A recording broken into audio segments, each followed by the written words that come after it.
السلام علیکم ورحمۃ اللہ وبرکاتہ۔ جی 3 پارٹ ہم کر چکے ہیں شیخ صاحب کے حوالے سے، کہ جو مناظرے کے میں نے کہا تھا 3 پارٹ میں ہم اس کا جواب دیں گے۔ اس کے بعد وہ اس پارٹ سے تو خیر اس کو میں نے بالکل سیپریٹ کرنا تھا اس پروگرام کو۔ اس کی وجہ یہ ہے کہ ان کا ایک عقیدہ ہے جو بہت دیر سے سامنے آیا، اور اس کے اوپر تو بلکہ میں الگ سے ایک پروگرام کر دوں گا کہ جس کے اندر میں اپنے، یا اس میں تو میں اپنا نظریہ بتا رہا ہوں، الگ سے ایک پروگرام میں کر دوں گا چھوٹا سا آپ کو۔ اس میں ان کے ایک شاگرد تھے جن کا نام تھا کاشف شہزادہ۔ تو کاشف شہزادہ کی کے بارے نے جو بھی ان کے بارے میں کہا ہے وہ ریکارڈنگ آپ کو دے دوں گا میں، وہ اس میں دکھاؤں گا۔ اس کے اندر وہ ان کا نظریہ کیا ہے وہ دیکھ لیں۔ ابھی جو میرا نظریہ ہے وہ میں یہاں بیان کر دیتا ہوں آپ کو۔ میرا اختلاف اس بات سے ہوا تھا کہ میں حقیقت میں تو ان سے اس ٹاپک پہ ڈسکس کرنے نہیں گیا تھا مناظرے کے حوالے سے، لیکن کیونکہ بات چل پڑی تھی تو وہ نکل گئی، تو کچھ باتیں ہو گئی۔ لیکن بہرحال یہ کہ وہ جو انہوں نے پروگرام کیا تھا، ان کا جو عقیدہ اس وقت سامنے آیا ہے، جو آپ نے دیکھا ہوگا کہ یہ عقیدہ کسی اور کے پاس نہیں سوا ان کے۔ ان کا کہنا یہ ہے کہ محمد جو ہے وہ کوئی شخص نہیں ہے، بشر نہیں ہے، وہ انسان نہیں ہے، یعنی محمد بن عبداللہ نہیں ہے، وہ ایک روح کا نام ہے۔ تو انہوں نے قرآن کا کچھ ٹکڑا سنا کے وہ اپنا جس طرح سے کرتے ہیں، اس کے معنی یہ ہو گیا، اس کے معنی یہ ہو گیا، وہ کرتے ہیں۔ بہرحال عربی کتنی سی جانتے ہیں وہ تو آپ کو خود پتہ ہی ہے، انہوں نے اعتراف بھی کر لیا تھا، اور بلکہ میں نے پچھلے پروگرام میں کچھ آپ کو بتا بھی دیا ہے کہ وہ ایک طرف تو یہ کہتے ہیں کہ مجھے گرامر نہیں آتی، اور دوسری طرف انہوں نے لوگوں کو گرامر پڑھا بھی رہے ہیں، وہ قرآن کے اندر چھاپ بھی دیا انہوں نے۔ تو بہرحال ہم جو ہمارا موقف ہے اس کے اوپر بات کر لیتے ہیں۔ تو ان کا کہنا یہ ہے کہ محمد جو ہے وہ ایک روح کا نام ہے، اور وہ مطلب ہر دور میں ہے، یعنی تمام نبیوں کے اوپر جو ہے وہ مہر ہے، اور وہ سب کے اوپر جو ہے، یعنی سیدھے سیدھے میں آپ کو آسان الفاظ میں بتاتا ہوں کہ وہ جبرائیل علیہ السلام کو ہی محمد کہتے ہیں۔ یعنی جبرائیل علیہ السلام کو وہ نہیں مانتے کہ وہ فرشتہ تھے، بلکہ وہ ان کا کہنا یہ ہے کہ یہ محمد ہی ہیں، اور وہ وہی تصدیق کرتے ہیں سب کی۔ یعنی جتنی کتابیں آئیں یا جتنے بھی انبیاء ہیں ان کے پاس یہ محمد روح جو ہے وہ جاتی تھی اور جا کے ان کو تصدیق کرتی تھی نبوت کے لیے۔ اور روح ظاہر ہے کبھی روح تو مرتی نہیں ہے، تو اس لیے محمد روح ہیں، وہ زندہ ہیں، بی بی ہیں، یعنی حاضر ناظر بھی وہ ثابت ہو گیا۔ خیر اینی ہم یہ اپنی رائے چھوڑتے ہیں، بلکہ بہتر یہ ہے کہ قرآن کھول کے دیکھ لیتے ہیں۔ اور اس پہ ہمارے ایک دوست ہیں جو ان کی جماعت کے اندر بہت زیادہ شدت پسند ہے، شیخ صاحب سے ان کو بہت محبت ہے، وہ اکثر کمنٹس کرتے ہیں، تو آپ لوگوں نے بھی دیکھا ہوگا کہ وہ اکثر مجھ سے ایک سوال کرتے ہیں کہ محمد بن عبداللہ کہاں لکھا ہوا ہے قرآن میں؟ تو یہ تو کہتے ہیں کہ بس ایسا ہونا چاہیے کہ ان کی مرضی کے مطابق اللہ جو ہے قرآن میں نازل کر لکھ دے، ورنہ قرآن کو نہیں مانیں گے یہ، ورنہ مانیں گے پھر محمد شیخ کو ہی ہے، کیونکہ اس نے جو سمجھا دیا بس وہی سچ ہے، باقی سب جھوٹ ہے۔ یعنی قرآن کسی نے سمجھا ہے تو وہ محمد شیخ نے سمجھا ہے، اور کسی نے آج تک اس کو سمجھا ہی نہیں ہے، چاہے وہ کسی بھی درجے کا ہو۔ تو بہرحال میں قرآن کھول لیتا ہوں، اور اسی سے ہم اپنا شروع کرتے ہیں آیتوں سے۔ تو محمد بن عبداللہ تو وہ ان کی سمجھ میں جب آ جائے گا کہ محمد کو بشر مان لیں گے، اگر بشر مان لیں گے تو مسئلہ حل ہو جائے گا۔ تو انشاءاللہ جب ہم پڑھیں گے تو آپ کے سامنے یہ 5 جگہ یہ لفظ ہے قرآن میں، وہ کہتے ہیں نا دکھائیں کہاں ہیں۔ تو اب وہ پتہ نہیں کیا دیکھنا چاہتے ہیں، وہ نام دیکھنا چاہتے ہیں یا وہ بشر دیکھنا چاہتے ہیں۔ تو بلکہ میں تو یہ کہتا ہوں کہ اشہد ان محمد عبدہ و رسولہ جو لفظ ہے اس پہ بھی غور کر لیں، یا تو یہ کلمہ نہ پڑھیں، بولے کہ یہ کلمہ ہے پڑھنا ہی نہیں ہمیں، اذان کے اندر سے نکال دیں، اشہد ان محمد عبدہ و رسولہ، اشہد لا الہ الا اللہ و اشہد ان محمد عبدہ و رسولہ، یہ لفظ ہٹا دیں قرآن اذان میں، کیوں سنتے ہو پھر آپ؟ پھر تو اذان بھی غلط ہو گئی۔ تو عبد کہتے ہیں بندے کو، اور رسول تو آپ جانتے ہی ہیں رسول کیا ہے۔ تو گواہی، یعنی آپ گواہی بھی دے رہے ہیں کہ وہ عبد ہیں، اور عبدیت کا انکار بھی کرنا چاہتے ہیں۔ تو ایسی بہت ساری چیزیں ہیں جو ان سے میں ڈسکس کرنا چاہتا تھا، لیکن اس دن کیونکہ وہ باتیں اتنی لمبی ہوتی رہی، اور جب موضوع پہ ہم آئے تو انہوں نے کہا جی میری سالگرہ ہے اور مجھے جانا ہے، اس طرح بات ختم ہو گئی تھی۔ اینی وے میں یہاں پر ان ساری باتوں کو اب کر لیتا ہوں۔ سامنے. اب رہ گئی بات ماننا یا نہ ماننا. تو جس کو ماننا ہے وہ مانے، جس کو نہ ماننا ہو تو نہ مانے، کیونکہ وہ معاملہ میرا اور اللہ کا معاملہ، اسی طرح نہ ماننے والے کا معاملہ اور اللہ کا معاملہ ہے کہ وہ جانے اس کا حال جو بہتر سمجھتا ہے. کیونکہ اس طرح کے دعوے، کیونکہ میں نے ان صاحب سے کہا بھی تھا کہ یہ عنقریب مستقبل کے اندر رسالت کا دعویٰ کرنے والے ہیں، اور اس کی دلیل بھی میں آپ کو دے دوں. کیونکہ انہوں نے ایک پروگرام میں سورہ یوسف کو جب بیان کر رہے تھے، اس کے اندر انہوں نے کہا تھا دیکھیں رسول کے معنی یہ ہیں، وہ رسول آیا، اب میرے ہاتھ میں وہ میسیج دینے جاتا تو اس وہاں رسول لفظ لکھا ہوا ہے. عربی میں رسول کہتے ہی جو پیغام لے کر جاتا ہو. تو وہ جب اس طرح ہاتھ میں کلام لے کے بیٹھے ہیں تو کہنے لگا آپ پریشان نہ ہو، مطلب یعنی اب آپ رسول سمجھ گئے، ٹھیک ہے. اب جیسے مطلب یعنی میں آپ کو سنا رہا ہوں، تو کہنے کا مطلب یہ ہے کہ وہ اپنے آپ کو رسول لے کر آئیں گے آئندہ، کہیں نہ کہیں وہ راستہ تلاش کر رہے ہیں صرف. تو خیر بہرحال میں اس پروگرام کو یہاں سے شروع کروں گا. سورہ صف کی 61ویں آیت پہلے بھی میں بیان کر چکا ہوں، اور یاد کرو اب یہ اس لیے میں کہہ رہا ہوں کہ یہاں پر پہلے احمد آیا اور پھر محمد آئے گا، اور دونوں کا روٹ ایک ہے. یاد کرو عیسیٰ ابن مریم کی وہ بات جو اس نے کہی تھی کہ اے بنی اسرائیل، میں تمہاری طرف اللہ کا بھیجا ہوا رسول ہوں، تصدیق کرنے والا ہوں تورات کی جو مجھ سے پہلے آئی ہوئی موجود ہے، اور بشارت دینے والا ہوں ایک رسول کی جو میرے بعد آئے گا جس کا نام احمد ہوگا. یہ ہے جی وہ بشارت جو عیسیٰ علیہ السلام نے کی تھی کہ میرے بعد آئے گا. تو بہرحال بنی اسرائیل کے یہ آخری وہ ہیں. اب یہ تو کیونکہ وہ محمد صلی اللہ علیہ وسلم کو تو مانتے ہی نہیں ہیں، وہ تو کہتے ہیں کہ روح ہے. بہرحال یہ کہتے ہیں کہ وہ عیسیٰ علیہ السلام کے بعد صرف بنی اسرائیل ہی چل رہی تھی.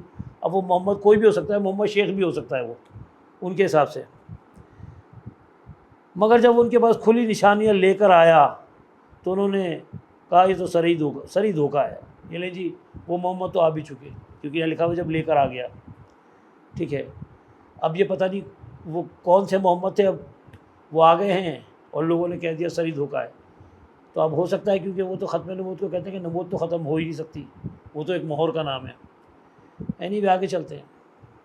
اس کے بعد کھول لیجئے سورہ محمد. سورہ محمد کی یہ آیت نمبر 2 ہے. اور جو لوگ ایمان لائے اور جنہوں نے نیک عمل کیے اور اس چیز کو مان لیا جو محمد صلی اللہ علیہ وسلم پر نازل ہوئی ہے. اب یہاں لفظ قرآن میں دیکھیں بما نزل علی محمدیوں. اب اگر وہ کہتے ہیں کہ ایک روح کا نام ہے تو ترجمہ کیا ہونا چاہیے؟ نازل کیا گیا ایک روح پر. تو نازل جب ہو رہا ہے تو روح کے اوپر نازل ہو رہا ہے، ٹھیک ہے. آگے کیا لکھا ہوا ہے؟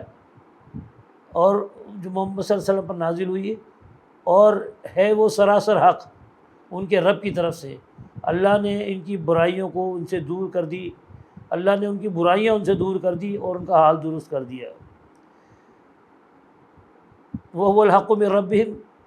اب یہاں لکھا کفر، یہ کفر نہیں ہے، کفر دور کرنے کو کہتے ہیں.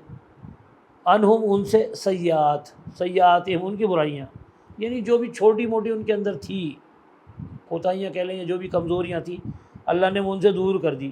اب یہ روح کو کیسے کہا جا سکتا ہے؟ وہ اصلاح بالہم، اور اصلاح کر دی ان کی. اب جب مطلب یعنی ان کے حال کو بھی درست کر دیا، تو اب یہ بتائیے اگر کوئی شخص ہے تو یہ بات کہی جا رہی ہے نا، اور محمد کے نام کے ساتھ ہے. تو سورہ محمد کے اندر بھی یہ آپ نے دیکھ لیا کہ اب آپ گنتے جائیے گا، یہ 2 ہو گئے. اب تیسرا دیکھیں سورہ فتح میں آ رہا ہے، یہاں بھی محمد نام کے ساتھ ہے. محمد صلی اللہ علیہ وسلم اللہ کے رسول ہے، اور جو ان کے ساتھ ہیں وہ کفار پر سخت ہیں جو ان کے ساتھ ہیں. اب جبرائیل کے ساتھ ہیں آپ یا جبرائیل کو کوئی دیکھ سکتا ہے، ٹھیک ہے، کیونکہ ان کے ساتھ ساتھی تھے جو ان کو دیکھتے بھی تھے. اچھا جی، اور جو لوگ ان کے ساتھ ہیں وہ کفار پر سخت ہیں اور آپس میں رحیم ہیں. اور جب دیکھو گے انہیں رکوع و سجود اور اللہ کے فضل اور اس کی خوشنودی کی طلب میں مشغول پاؤ گے. سجود کے اثرات ان کے چہروں پر موجود ہیں جس سے وہ الگ پہچانے جاتے ہیں. یہ ہے ان کی صرف تورات میں اور انجیل میں ان کی مثال یوں دی گئی ہے. اب 2 کتابوں کا ذکر ہو رہا ہے. اب وہ تو کہتے ہیں کہ جی وہ تو تورات نہیں مانتے نا. یہ میں آپ کو کہہ رہا ہوں تورات کتاب ہے، کیوں کہہ رہا ہوں آپ دیکھ لیجئے. صفت یعنی ان کی یہ صفت ہے، جو ان کی صفت بتائی گئی ہے وہ موجود ہے کہاں پر؟ تورات میں اور انجیل میں۔ ان کی مثال یوں دی گئی ہے، کتاب میں دی جاتی ہے مثال، ٹھیک ہے۔ اور اگر قانون بھی کہتے ہیں تو قانون کی بھی کتابیں ہی ہوتی ہیں بھائی۔ یوں دی گئی ہے کہ گویا ایک کھیتی ہے جس نے پہلے کوپل نکالی، پھر ان کو تقویت دی، پھر وہ گدرائی، پھر اپنے تنے پر کھڑی ہوئی گئی، کاشت کرنے والوں کو وہ خوش کرتی ہے تاکہ کفار ان کے پھلنے اور پھولنے پر چلیں۔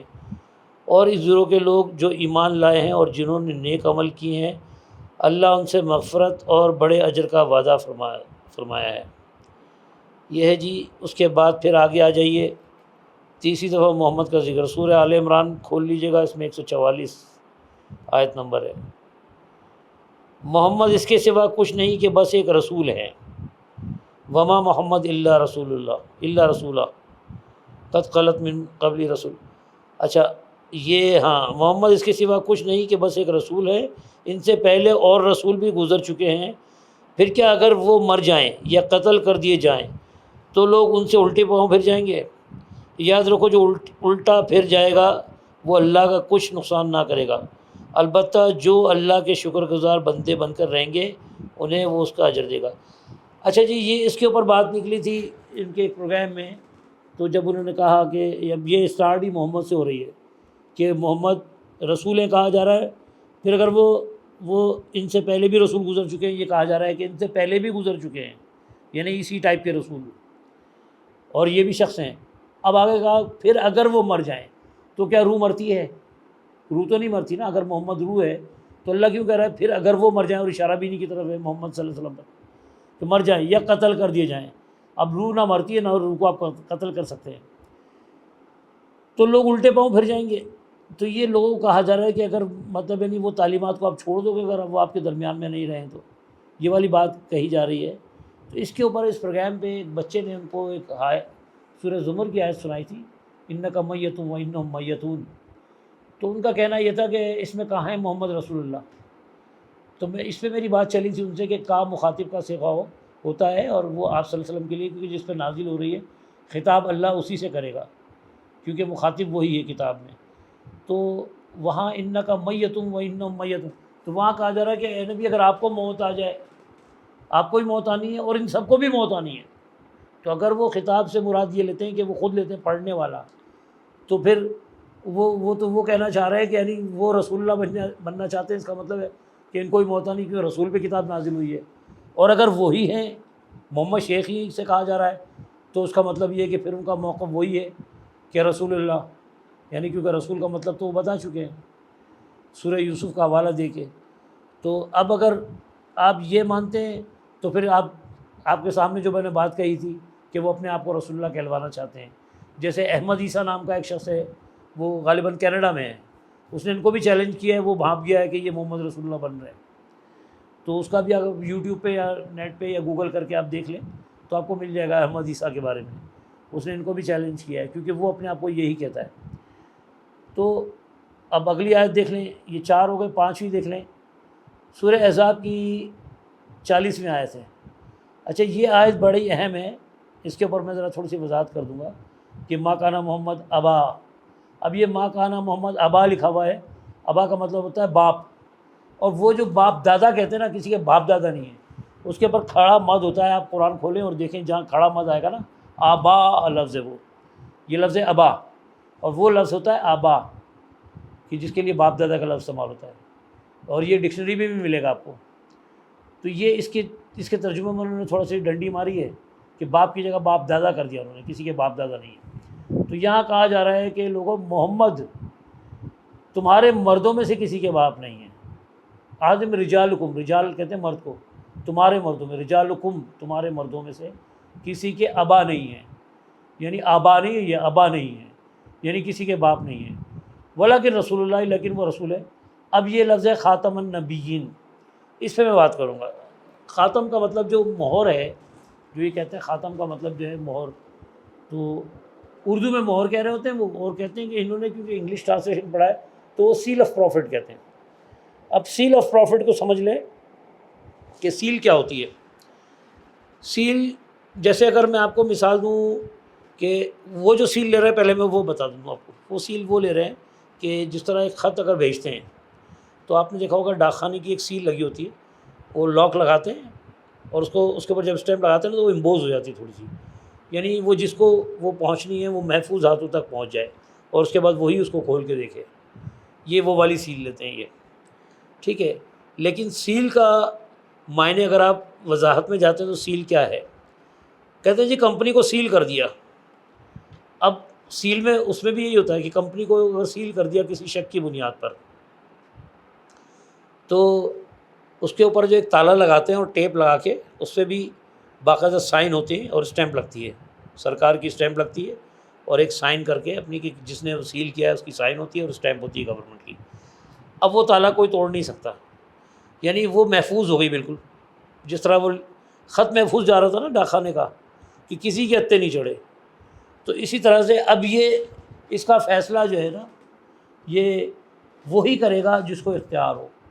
یعنی اگر مثال کے طور پر لیٹر بھیجا، اگر میں کہتا ہوں کہ اللہ تعالیٰ نے کسی کو رسول کو، ٹھیک ہے، وہی بھیجی تو وہی کسی اور کو نہیں بلکہ اسی کو ملے، ٹھیک ہے. اب اگر وہاں پر وہ خاتم النبیین کا لفظ لکھا ہے تو یہ خاتم سے مراد اگر یہ اسٹیمپ لی جاتی ہے، سیل لی جاتی ہے تو ظاہر ہے سیل کی پھر وضاحت پوری کریں آپ، یا تو کہیں کہ وہ اسٹیمپ لکھیں، اس کے ترجمے میں اسٹیمپ لکھیں تو اس بات کلیئر ہوتی کہ یہی معنی لیے جائیں گے جو وہ کہہ رہے ہیں. پھر تو اسٹیمپ ہونا چاہیے وہاں، کہ جس طرح ایک اسٹیمپ لگاتے ہیں نا آپ اور ٹکٹ لگا دیتے ہیں، تصدیقی ٹکٹ لگا دیتے ہیں تو اسٹیمپ لکھیں. لیکن وہاں لفظ سیل اور تمام تراجم کے اندر سیل ہی کیا گیا. انگلش کے اندر اگر آپ دیکھیں گے تو سیل کا مطلب یہ ہوتا ہے، سیل کر دینا سے مراد یہ ہوتا ہے کہ پیک کر دینا. یعنی اگر کارخانے کو سیل کر دیا گیا تو جو چیز اندر پڑی ہے وہ باہر نہیں آ سکتی اور باہر کی چیز اندر نہیں جا سکتی، یعنی لاک کر دیا اس کو، یعنی اب اس کے اندر کوئی داخل نہیں ہو سکتا، اس کے اندر داخلہ بند ہو گیا. یہ ہوتا ہے جی سیل. دوسری مثال، آپ ربڑ سیل لے لیں انجن کے اندر یا موٹر سائیکل کے انجن کے اندر. آپ دیکھیں کہ بعض اوقات آئل ٹپک رہا ہوتا ہے تو آپ موٹر سائیکل کے پاس لے کے جاتے ہیں میکینک کے پاس، وہ کہتا ہے جی اس کی تو سیل چینج ہوگی، سیل پھٹ گئی ہے اس کی، اور اگر وہ سیل چینج نہیں کرو گے تو ظاہر ہے سارا آئل باہر نکل جائے گا. تو وہ ربڑ سیل ہوتی ہے، وہ سیل نکالتا ہے، دوسری سیل ڈالتا ہے، پھر آئل ڈال دیتا ہے. یعنی سیل وہ چیز ہے کہ اگر کوئی چیز اندر ہو تو وہ باہر نہ آئے، نہ باہر کی چیز اندر جائے نہ اندر کی چیز باہر جائے. تو یہ سیل آف پروفٹ سے مراد یہی ہے کہ پروفٹ جو مزید پروفٹس آنے تھے ان کو سیل کر دیا گیا ہے. اب یہ سلسلہ ہی ختم ہو گیا. تو تمام لوگ یہی لیتے ہیں ماں سوائے مرزا غلام احمد قادیانی کے. مرزا غلام احمد جو کانسیپٹ یہ بتا رہے ہیں وہ سارا کا سارا مرزا غلام احمد قادیانی کا بتاتے ہیں وہ، کیونکہ قادیانی جو بھی نظریہ ہے اس میں میری ایک مربی صاحب سے بات ہوئی تھی اور میں نے ان کی کتاب ہے، میں آپ کو کتاب کا نام بتا دیتا ہوں.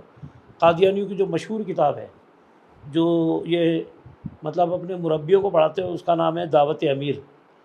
تو حسن اتفاق ایک دفعہ میرا ایک صاحب سے ملاقات ہوئی تھی جو انہوں نے مجھے دعوت دی تھی، تو میں نے کہا آپ مجھے کوئی کتاب دے دیں میں اس کا مطالعہ کر لیتا ہوں، اس کے بعد پھر میں آپ سے بات کروں گا. تو انہوں نے مجھے دعوت امیر دے دی تھی. تو اس سے مجھے ایک فائدہ یہ ہوا کہ ان کے وہ دلائل پتہ چل گئے جن کو وہ بیس بناتے ہیں. تو بہرحال یہ دلیل وہیں کی ہے. اب اس کو میں آیت کو پورا پڑھ لوں تاکہ ہماری بات جو ہے وہ ساتھ ساتھ بات بھی چلتی رہے اور یہ سلسلہ بھی نہ رکے. تو یہاں کہا جا رہا ہے کہ محمد تمہارے مردوں میں سے کسی کے باپ نہیں ہیں مگر وہ اللہ کے رسول ہے اور خاتم النبیین ہے. اب یہ سیل آف پروفٹ ہے، میں وہی ترجمہ کر رہا ہوں، اور اللہ ہر چیز کا علم رکھنے والا ہے. اچھا جی، اس کے بعد اچھا یہ صرف یہی نہیں، وہ ایک اور آیت بھی پیش کرتے ہیں قادیانی اس کے حوالے سے کہ وہاں پر تو یہ ہے کہ وہاں لفظ ہے کہ مطلب یعنی وہ دو باسط دکھاتے ہیں. میں بھی تھوڑا دیکھ لیتا ہوں، شاید کو بھی ڈھونڈ لیتا ہوں کہ وہ کیا ہے. بات کیونکہ محمد شیخ نے یہیں سے کی تو میں یہیں سے کلیئر کروں گا ان کو. اچھا آگے چلیں. قل من کان عدو لجبریل، ہاں یہ والی صورت دیکھ لیں، سورہ بقرہ کی 97 ہے. ان سے کہو کہ جو کوئی جبرائیل سے عداوت رکھتا ہے اسے معلوم ہو جانا چاہیے کہ جبرائیل نے اللہ کی اذنی سے قرآن تمہارے قلب پر نازل کیا.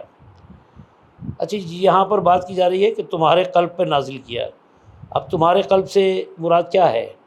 یہاں پر جس پہ قرآن نازل ہو رہا ہے اس کی بات ہو رہی ہے۔ پچھلی آیتوں میں ہم دیکھ کر آئے قرآن پہ کس پہ نازل ہو رہا ہے، ٹھیک ہے، کیونکہ اس سے پچھلی آیت میں بھی اگر آپ دیکھیں تو آپ کو مل جائے گا۔ ابھی میرے خیال ہے 2 آیتیں پیچھے ہم پڑھ کر آ رہے ہیں۔ اچھا، قل من کان ہاں، ان سے کہو جو کوئی جبریل سے دعوت رکھتا ہو اسے معلوم ہونا چاہیے کہ جبریل نے اللہ ہی کے اذن سے یہ قرآن تمہارے قلب پر نازل کیا، یعنی جس پر نازل کیا اس کو مخاطب کر کے اللہ تعالیٰ کہہ رہا ہے کہ تمہارے قلب پہ نازل کیا، اور کس کے ذریعے کیا؟ جبریل کے ذریعے۔ تو جبریل سے آپ کیوں دعوت رکھتے ہو؟ تو اب یہ دعوت کن کو تھی؟ یہ وہ بنی اسرائیل کو دعوت تھی جو کہا کہ یہ دھوکہ، یعنی ان کو یہ تھا نا کہ ہمارے ساتھ تو دھوکہ ہو گیا۔ عیسیٰ علیہ السلام نے کہا میرے بعد جو آئے گا اس کا نام احمد ہوگا۔ تو جب وہ آیا تو انہوں نے کہا جی ہمارے ساتھ تو دھوکہ ہوا، یہ تو کھلا جادو، کھلا دھوکہ ہے۔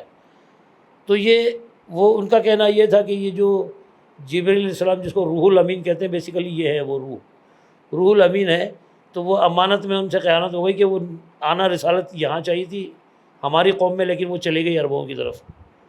تو اس کے اوپر یہ اللہ تعالیٰ کہہ رہا ہے ان سے کہو کہ جو کوئی جبریل سے دعوت رکھتا ہے اسے معلوم ہونا چاہیے۔ وہ لوگ حوالہ مانگتے ہیں، اس لیے میں آپ کو حوالہ دے رہا ہوں کہ وہاں یہ لفظ آیا تھا۔ اچھا، تمہارے قلب پر نازل کیا جو پہلے آئی ہوئی کتابوں کی تصدیق و تائید کرتا ہے۔ لیکن یہ قرآن کے بارے میں قرآن ہی کہہ رہا ہے یہاں، بِإِذْنِ اللَّهِ مُصَدِّقًا لِمَا هُدًى وَبُشْرَى لِلْمُؤْمِنِينَ۔ اچھا، اور ایمان لانے والوں کے لیے ہدایت اور کامیابی کی بشارت بن کر آیا ہے۔ اب یہ وہ حوالہ ہے سورہ تکویر جس پہ میری بات وہاں پر آخری مرتبہ ان سے ہوئی تھی، جس کے بعد ہمارا سلسلہ رک گیا تھا، جس کو میں دلیل بنا رہا تھا۔ یہ پہلی آیت تھی جو میں نے ان کے سامنے رکھی تھی۔ اس کے بعد میں اور بات کرتا لیکن پھر وہ وقت نہیں ملا کیونکہ ان کو جلدی تھی۔ تو سورہ تکویر کی آیت نمبر 23 ہے، یہاں کہا جا رہا ہے وَلَقَدْ رَآهُ بِالْأُفْقِ الْمُبِينِ، اس نے اس پیغمبر کو روشن افق پر دیکھا۔ اب راہو جو ہے اسم کی ضمیر ہے جو وہ یہاں بتایا جا رہا ہے کہ اب یہاں پر کہ اس نے دیکھا اس کو۔ اب کس نے کس کو دیکھا؟ یہاں پر شخصیتیں 2 بن جاتی ہیں، ٹھیک ہے۔ اس پیغمبر نے اس کو دیکھا۔ اب کس نے کس کو دیکھا؟ تو کیا اپنے آپ کو دیکھا انہوں نے؟ تو یہ وضاحت میں نے ان سے مانگی تھی کہ اگر آپ اس کو روح کہتے ہیں یا روح الامین مانتے ہیں محمد کو، تو پھر یہ بھی بتائیں کہ اس کی آپ آگے بھی آیت پڑھیں، بلکہ انہوں نے ہی پڑھا تھا تو میں نے کہا تھا آپ اس کا ترجمہ کر دیں۔ اچھا، پھر اسی طرح سے سورہ دعا پہ آ جائیں، وَلَسَوْفَ يُعْطِيكَ رَبُّكَ فَتَرْضَىٰ۔ اب یہ میں نے کہا نا کہا جب بھی آئے گا یہ مخاطب کا صیغہ ہے، تو ان قریب تمہارا رب تمہیں اتنا دے گا کہ تم خوش ہو جاؤ گے۔ یہ کس کو کہا جا رہا ہے؟ یعنی تمہارا رب تم کو دے گا، تو یعنی یہ سب کو کہا جا رہا ہے کیا؟ اگر یہ سب کو کہا جا رہا ہے تو بہت سارے گمراہ ہیں، وہ بھی پھر وہ اللہ تو ان سے بھی مطلب راضی ہو گیا۔ پھر اگر کوئی قرآن پڑھ رہا ہے لیکن وہ مشرک بھی ہے ساتھ ساتھ، کیا ایسے لوگ نہیں ہیں دنیا میں جو مسلمانوں میں سے ہیں قرآن بھی پڑھتے ہیں اور شرک بھی کرتے ہیں؟ تو پھر تو لو جی سارے مشرک جو ہے وہ ان کی جان چھوڑ گئی۔ یعنی اللہ تعالیٰ کہتا ہے وَلَسَوْفَ يُعْطِيكَ، تم کو عطا کرے گا ربو کا تمہارا فترضیٰ، تم راضی ہو جاؤ گے۔ تو یہ تو پھر ہر پڑھنے والے کے لیے ہو گیا نا۔ الم یجد کا یتیمن فآوا، اب یہاں بھی یجد کا ہے، ہم نے پایا تم کو یتیمن فآوا، اور ہم نے تمہیں مطلب یعنی ہم نے تمہیں ٹھکانہ فراہم کیا۔ تو اب ہر قرآن پڑھنے والا پھر یتیم ہو گیا، اس کا مطلب ہے کہ جو قرآن پڑھ رہا ہے وہ یتیم ہونا چاہیے۔ اگر وہ یتیم نہیں ہے تو پھر یہ کہاں جائے گا، کس کے لیے جائے گا؟ تو یعنی جتنے قرآن پڑھنے والے ہیں سارے یتیم ہیں، تو ایسا بھی نہیں ہو سکتا۔ تو یہ مخصوص کہا جو ہے محمد صلی اللہ علیہ وسلم کے لیے۔ اچھا جی، اب یہاں کہا جا رہا ہے اے نبی یاد کرو وہ موقع۔ تو بہرحال 5 جگہ میں آپ کو محمد دکھا چکا ہوں، اب رہ گئی صرف بشر والی بات۔ اے نبی صلی اللہ علیہ وسلم یاد کرو وہ موقع جب تم اس شخص سے کہہ رہے تھے کہ جس پر اللہ نے اور تم سے احسان کیا تھا کہ اپنی بیوی کو نہ چھوڑو، اس سے ڈرو۔ اس وقت تم اپنے دل میں وہ بات چھپائے ہوئے تھے جسے اللہ کھولنا چاہتا تھا، اور تم لوگوں سے ڈر رہے تھے، حالانکہ اس کا زیادہ حقدار ہے کہ تم اس سے ڈرو۔ پھر جب زید اس سے اپنی حاجت پوری کر چکا تو ہم نے اس کا تم سے نکاح کر دیا۔ مومنوں پر اپنے منہ بولے بیٹوں کی بیویوں کے معاملے میں کوئی تنگی نہ رہے جبکہ وہ ان سے حاجت پوری کر چکے ہوں، اور اللہ کا حکم تو عمل میں آنا ہی تھا۔ لے جی، یہ زید کا ذکر تو انہوں نے اپنے اس میں آخر میں کیا تھا۔ مفتی صاحب سے جب وہ جا رہے تھے تو انہوں نے کہا زید کو جانتے ہو؟ تو انہوں نے کہا کون زید؟ تو انہوں نے کہا جی آپ زید کو نہیں جانتے، علی کو بھی جانتے ہو، ابو بکر کو جانتے ہو، سب کو جانتے ہو، اور آپ جو ہے زید کو نہیں جانتے؟ تو یہ وہی زید کی بات کر رہا ہوں میں کہ یہاں پر جو ہے اگر محمد بشر نہیں ہے اور یہ پڑھنے والا اگر قرآن جو پڑھ رہا ہے اسی پہ نازل ہو رہا ہے، تو پھر وہ زید کی بیوی سے کتنے ایسے بندے جن کی زید کی بیوی سے طلاق، زید کی بیوی کو طلاق ہوئی اور ان سے شادی ہوئی؟ تو یہ سب کہانیاں انہوں نے اپنی محمد شیخ نے اپنی طرف سے ایک بنائی ہوئی ہے، وہ کہیں سے بھی نکل نہیں سکتے۔ دیکھیں قرآن وہ ہے جو کسی کو چھوڑتا نہیں ہے، یعنی حق کی جو چوٹ ہے وہ بڑی سخت ہوتی ہے، وہ کہیں نہ کہیں گھیر لیتی ہے، کیونکہ اس کے اندر ٹیڑھ نہیں ہے، اگر کوئی ٹیڑھ نکالنا چاہے تو نکال نہیں سکتا۔ اب یہاں کیونکہ وہ زید کو جانتے بھی ہیں تو ان سے کہنا چاہیے کہ یہاں جو لفظ لکھا ہے کہ جب زید اپنی بیوی کو مطلب چھوڑ رہا تھا تو تم نے، اور وہ منہ بولے بیٹے کی بات ہے، تو پڑھنے والے کے بارے میں اگر ہے یہ، اگر یہ جسے کہا جا رہا ہے جو پڑھ رہا ہے اس کے بارے میں کہا جا رہا ہے، تو پھر آپ بیان پہ ذرا خود غور کر کے مجھے سمجھا دیں کہ یہ کیسے بن جاتا ہے بھائی، کون تھی زید کی بیوی اور جس سے پڑھنے والے کی شادی ہوئی ہے؟ اور جو یہ کہتے ہیں کہ محمد ہر دور میں مروجہ قرآن ہر دور میں رہا، یعنی ایک ہی کتاب، تو زید کی بیوی کی شادی تو پھر تو قرآن کے اندر تو زید کی بیوی کا ذکر ہے۔ اگر یہ مروجہ قرآن جو ابھی ہے ہمارے پاس یہ ہر دور میں رہا ہے تو یقیناً یہ لفظ بھی ہر دور میں رہا ہوگا۔ تو اس دور میں کون زید تھا اور وہ کون سا رسول تھا؟ تو پھر ہر رسول نے جو ہے زید کی بیوی سے شادی کی، اس سے تو یہ ثابت ہوتا ہے۔